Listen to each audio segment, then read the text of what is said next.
नाटक करने की, तो नाटक वो करते हैं क्योंकि मेरे से बड़े एक्टर तो वो खुद है। मुझे तो शर्म आती है इसकी। कोई कहता है 3 करोड़ मांग रही हूँ, कोई कहता है 1 करोड़ मांग रही हूँ, कोई कहता है 50 लाख मांग रही हूँ। पहले तो आप ये डिसाइड कर लो कि मैं मांग कितना रही हूँ। जो मुझसे कहते थे कि भव्या ये ऐसा है, ये इस तरीके का बंदा है, मतलब बहुत हराम है, इसकी एक न एक दिन छवि खराब होगी, कोई लड़की ज़रूर करेगी।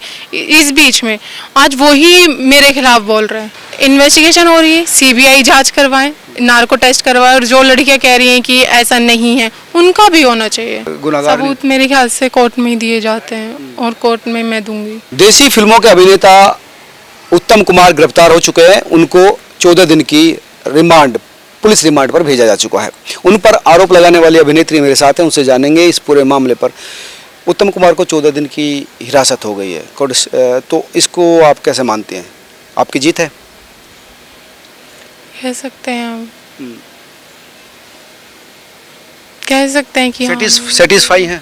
बहुत सेटिस्फाई हूँ। जो काम 3 महीने में नहीं हुआ, जो पिछले अतुल एसीपी थे उन्होंने नहीं किया, लोकेश सर थे उन्होंने नहीं किया, वो यहाँ की पुलिस ने, आशीष श्रीवास्तव ने और डीसीपी निमिष पाटिल सर ने 1 हफ्ते के अंदर 1 हफ्ते का टाइम दिया था और केवल 4 दिन में ये उसको अरेस्ट किया।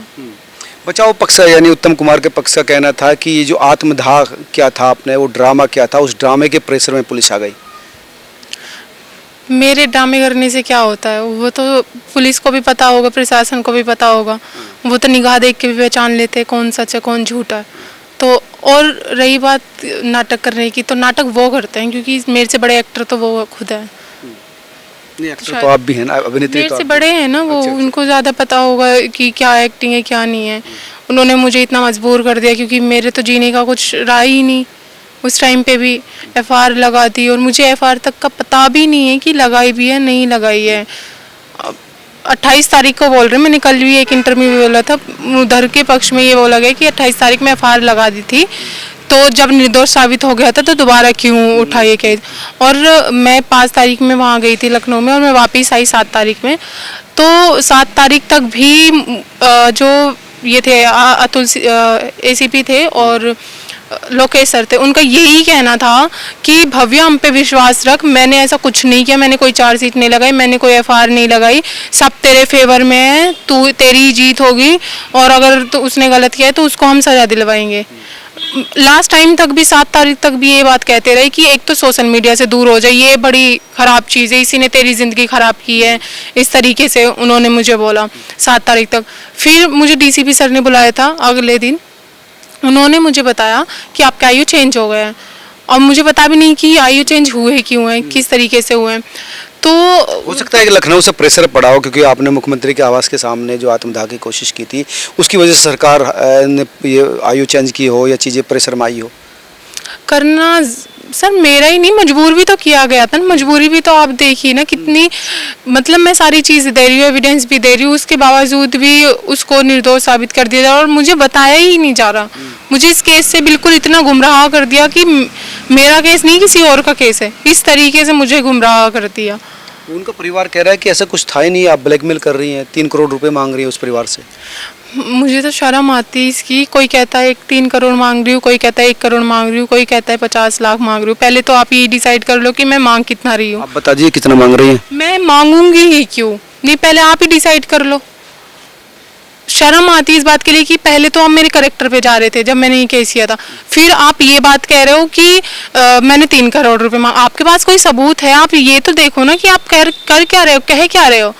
जब मैंने उस समय उंगली नहीं उठाई, जिस समय अगर आज ही बोल जाता और भी गाने हुए थे, पैसे के लिए मैंने कभी उंगली नहीं उठाई थी उनके ऊपर, कभी भी नहीं। तो मैं अब क्यों करूँगी? लेकिन जो उन्होंने गलती की है, शायद उनके पापा की सजा उनको मिल रही है और वो उस टाइम पे सोच भी रहे होंगे, वो जहाँ पे भी बैठे हैं उत्तर कुमार, वो सोच रहे होंगे कि काश मैं ऐसा ना करता, ऐसा ना होता।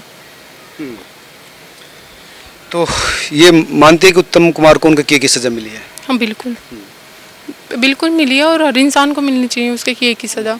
रेप क्या था आपका? हाँ जी। कितने बार? कई बार? ये आप ना पूछिए। लेकिन अब जो है, अब क्या रास्ता लगता है आगे? इन्वेस्टिगेशन अभी भी चल रही है। मुझे बताया गया है कि 14 दिन पर वो रिमांड पर गया हुआ है और मेरे से और इन्वेस्टिगेशन की मांग, मतलब बता रहे हैं सर कि इन्वेस्टिगेशन चल रही है, आप परेशान मत हो। इस तरीके से भी मुझे आशीष श्रीवास्तव ने मुझे आश्वासन दिया है कि जो होगा तुम्हारे पक्ष में होगा। कई लोग कह रहे हैं कि ये रेप का मामला नहीं, ये सिर्फ पैसे लेने का या काम ना देने की वजह से ऐसा हुआ कि भव्या को काम नहीं दिया गया, इस वजह से उसने ये सब किया।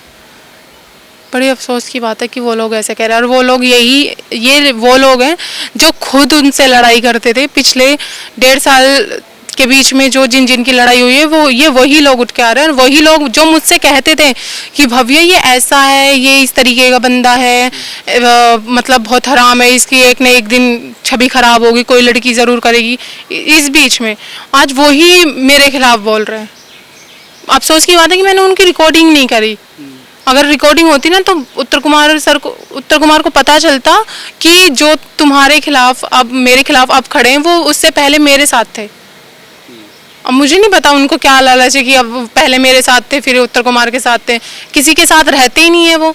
यार जो इंसान ऐसा बोल रहे हैं ना, वो एक ही इंसान के साथ रह लो, या मेरे साथ या भव्या उत्तर कुमार के साथ।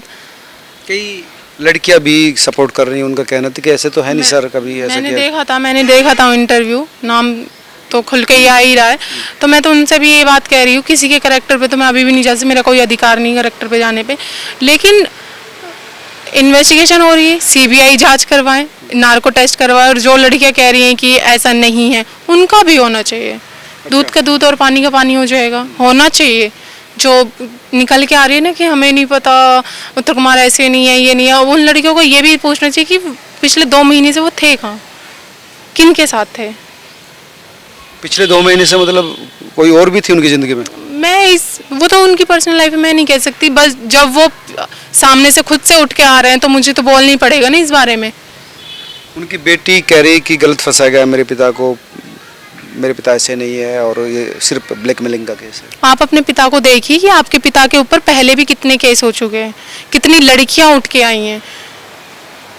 उनके जो खास लोग हैं उन्होंने ही ये बात बताई कि भव्या हमने सेटलमेंट करवाया है इस चीज़ में, पहले जो और लड़कियां आई हैं। आप अपने पिता को देखिए ना कि इस उम्र में आके वो करते कैसे हैं, और हम तो कुछ बता भी नहीं सकते, लड़कियां होती ऐसी हैं।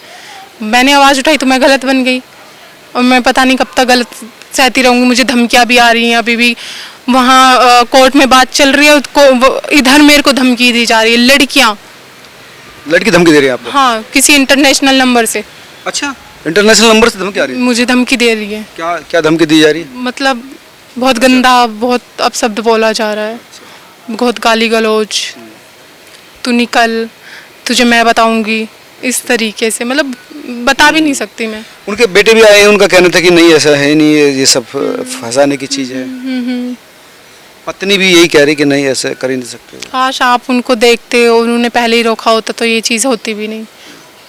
अब तो ये जब अतुल एसीपी जो हैं और लोकेश जो हैं उन्होंने पैसे खाए, मैं तो अभी भी कह रही हूँ उन्होंने पैसे खाए, तो वो उनके लिए अच्छे थे, तो पुलिस वाले उनके लिए अच्छे थे। अब जो मेरे पक्ष, मैं नहीं कह रही कि सर मेरे लिए लड़ रहे हैं, सर सच के लिए लड़ रहे हैं। जो एसीपी नहीं आए हुए हैं वो सच के लिए लड़ रहे हैं, मेरे लिए नहीं लड़ रहे। मैंने ये भी नहीं कहा कि वो मेरी बातों से सुन के कर रहे हैं, उन्होंने कुछ देखा होगा इसीलिए उन्होंने इतनी इन्वेस्टिगेशन की है। अब ये पुलिस वाले बुरे लग रहे हैं उनको। प्रूव कैसे करोगे इसको? प्रूव करना भी तो बहुत बड़ा डिफिकल्ट काम है ना। आपके पास सबूत है कुछ? किस चीज़ के सबूत? कि आपके साथ गलत हुआ। अगर एसीपी जो नए आए हुए हैं उन्होंने अगर उनको अरेस्ट किया तो शायद कुछ देखा ही होगा, उनके पास ऐसे सबूत मैंने दिए होंगे, तभी कुछ हुआ होगा। नहीं, कई लोग कह रहे हैं कि सबूत कहाँ है, सबूत सिर्फ आरोप लगाने से तो कोई गुनाहगार सबूत मेरे ख्याल से कोर्ट में ही दिए जाते हैं, और कोर्ट में मैं दूंगी। मेरे बाबा भी आए हैं। आंटी आगे आइए आप थोड़ा सा। भव्या ये जो आरोप लगा रही है आपको जानकारी है? जानकारी जब से सुनी है, जब तक जानकारी है, मेरी लड़की पर आरोप कई को लगाती, सही लगा रही है, सही लगा रही है। न्याय को या सच्चाई को कोई वो तो हो रही है, एक ना करेगा तो ये करेगा, कोई ना कोई तो खड़ी होनी होगी गलत बात पे। हमारी लड़की खड़ी हो गई। तो कई लोग कह रहे हैं कि भव्या जो है सिर्फ पॉपुलैरिटी गेन करने के लिए या पैसा ऐंठने के लिए ऐसा कर रहे हैं। पैसे ऐंठने की तो देखो कोई वो नहीं है, इसको भी पैसे को ऐंठने से करते तो पहले से नहीं करती। पहले तो कुछ नहीं करा, अब आके पैसों कर रही है। अब रास्ता कैसे में कुछ समझौते का रास्ता है? जब कुछ नहीं बचता ना तो एक तो करेक्टर पे उंगली उठाई जाती है लड़की की, और एक इस चीज से कि पैसे के पीछे पड़ रही है। बस यही दो चीज़ें होती हैं जब कुछ नहीं बचता। जैसे खुद ने गलत रास्ता अपनाया कि एसपी को खरीद लिया, कमिश्नर को खरीद लिया, ऐसे ही वो मुझे समझो भाई मेरे पास तो नहीं है इतना पैसा कि मैं यहाँ एसीपी ऑफिस में खड़े होकर मैं ये बात कह रही हूँ कि मैंने खरीद लिया उनको। उन्होंने कुछ देखा होगा तभी उन्होंने ये इतनी बात करी होगी, उनको अरेस्ट कराया होगा। सेटिस्फाई हैं, खुश हैं इस समय? हाँ ठीक, सेटिस्फाई हूँ अभी। सीएम से खुश हैं? बिल्कुल, उन्होंने मेरी आई थिंक शायद गलत तो नहीं किया, मैं नहीं कह सकती कि मैंने करने की कोशिश की तो गलत किया। उस गलत तो था भैया, ऐसा नहीं करना जो चाहिए था। इंसान को लगता है वही चीज़ें होती, ऊपर से इतनी धमकी, प्रेशर, बहुत चीज़ें, और जब पता चले कि इसमें सब खत्म हो गया तो कुछ समझ ही नहीं आता।